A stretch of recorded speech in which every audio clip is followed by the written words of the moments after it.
Look, I know I'm late to the party on this, right? But let's just have a conversation, right? Because Creative Assembly makes Total War games, right? Strategy games.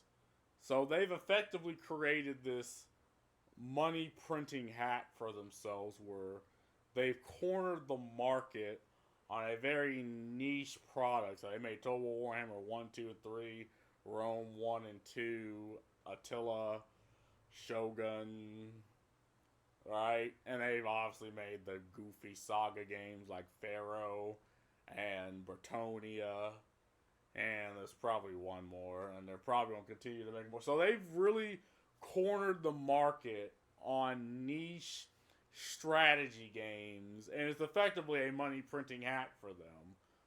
But for some fucking reason, they decided, and they're owned by Sega, which is a Japanese company, and again, they've had this golden egg of the type of games and the type of what's the word I'm looking for? The type of consumers that they can market to, and they'll always make money from these.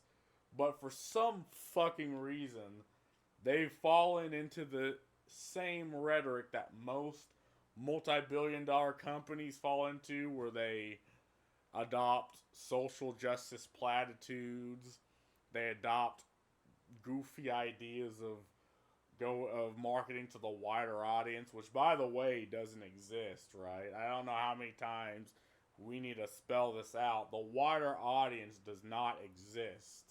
What you have are demographics, and the demographic of people who play Creative Assembly's games are the niche strategy game players, right?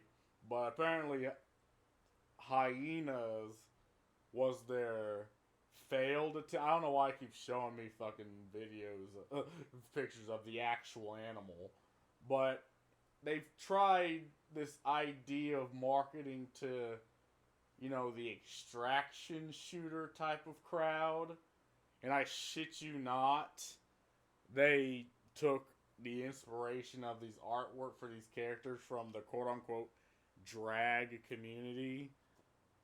And it's like, okay, so you're trying to market to people, right? To a certain group of niche people who do not play your games, right?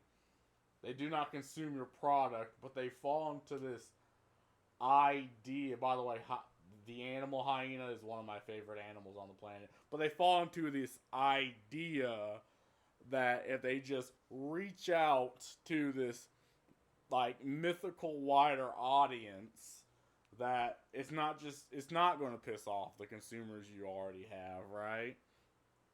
It's not going to do all that, and Sega's not going to crack down on them for this because of this. Well, I mean, Sega has. Sega, if I'm not mistaken, canned this entire project because they're like, okay, goofy white westerner, how about you go back to actually making fucking games for your consumer and not whatever schlop this is. Like, what is this art style? And they said, oh, well, we took an inspiration from the drag community. What the fuck do they have to do with your product? It's still fucking showing me images of the hyenas.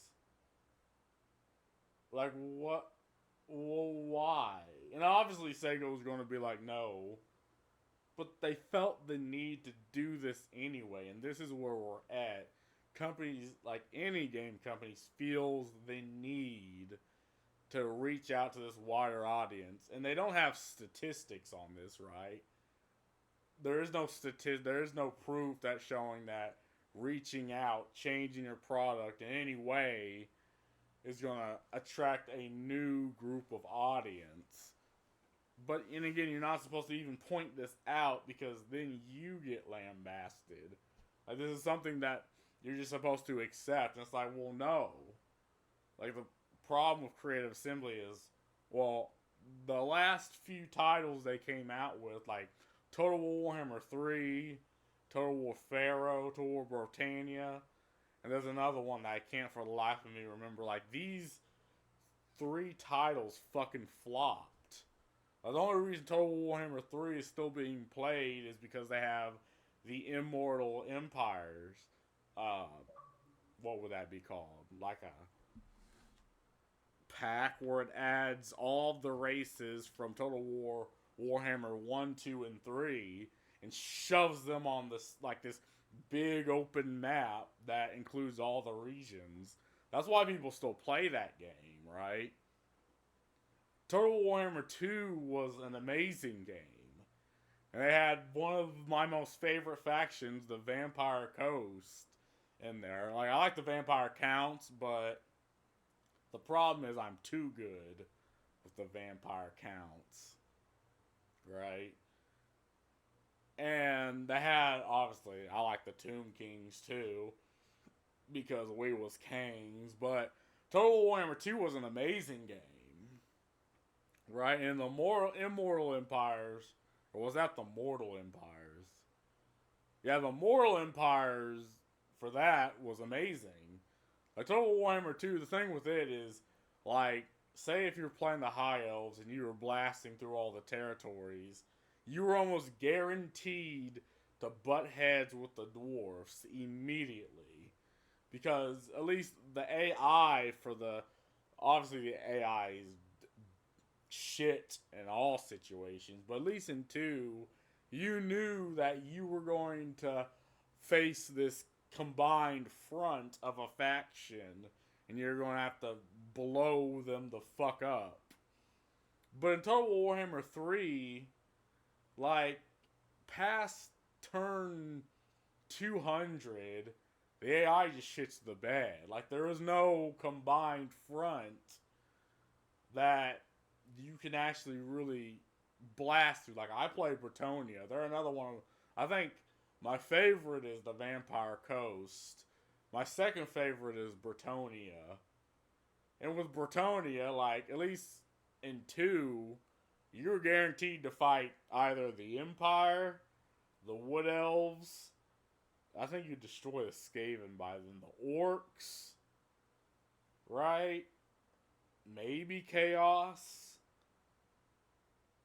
I think for some reason I found my way fighting the fucking lizard men, right? The Tomb Kings, and these were like adversaries against you if you captured all the territories in Britannia and you pretty much grew them up, you're almost guaranteed to butt heads with anybody else. Norska, but in Total Warhammer 3, at least when I played it, factions would declare war on you from half the fucking world away.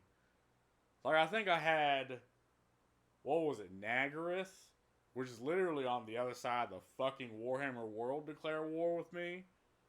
While they were getting butt fucked by the High Elves, they sent an entire fucking army all the way to Britannia, took one of my goofy ass settlements, and I just smacked their ass and they died. Like, that one settlement that they had to take ended up being the only settlement they had. And again, it makes sense that you'll throw hands with the Warriors of Chaos like Be'lakor, because he starts out in Albion, right? And that's also the problem with the Immortal Empires, but it's one that I understand, is that the map's too small and condensed, right? So apparently Ulthuan, Land of the High Elves, is just, I don't know, a couple hours away from Britannia. Even though if you looked at the actual map, it at least looks like they're like a good couple months away. But I could talk all day about Total Warhammer 3. I didn't play the Total War Saga games. I did not play Britannia. I did not play Three Kingdoms. Three Kingdoms was the one I was thinking about. I did not play Pharaoh because I just don't care. Like, I played Rome 1, and it was an amazing game. I played it when I got it from the library uh, way back when you could actually rent games from the library, and I liked it, even though I sucked. I Rome 2 has its concessions, but I'm not against playing it. But again, I'm a Total War Warhammer fanatic, but I cannot get myself to play 3. At least not any more than I used to, like. Because again, the game, even on the hardest, I don't play on Legendary, because obviously the AI gets cheats.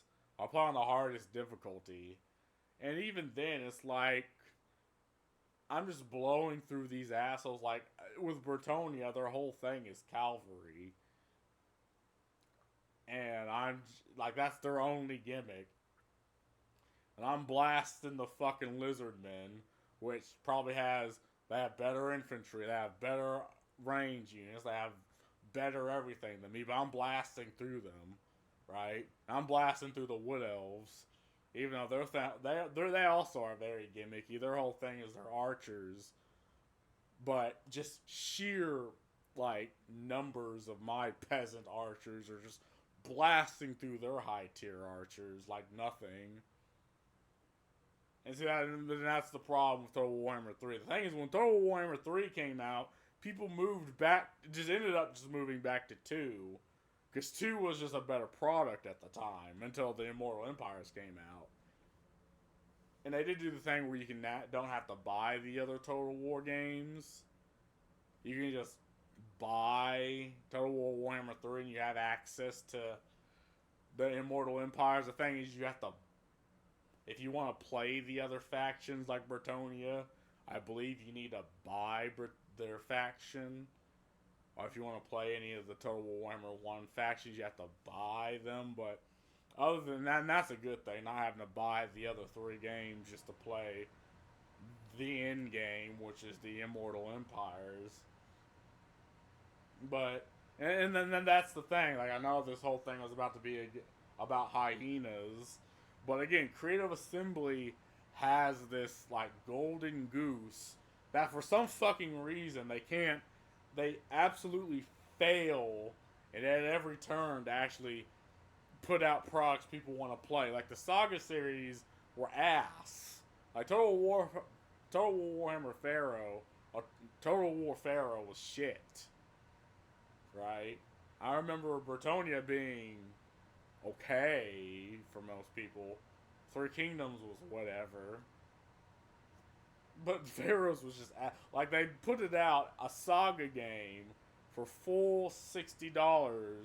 Then literally the next month they moved it down to $39.99, which is Saga price. So I really just have no faith in Creative Assembly. I don't understand why they're purposefully shooting themselves in the foot, where they have just this.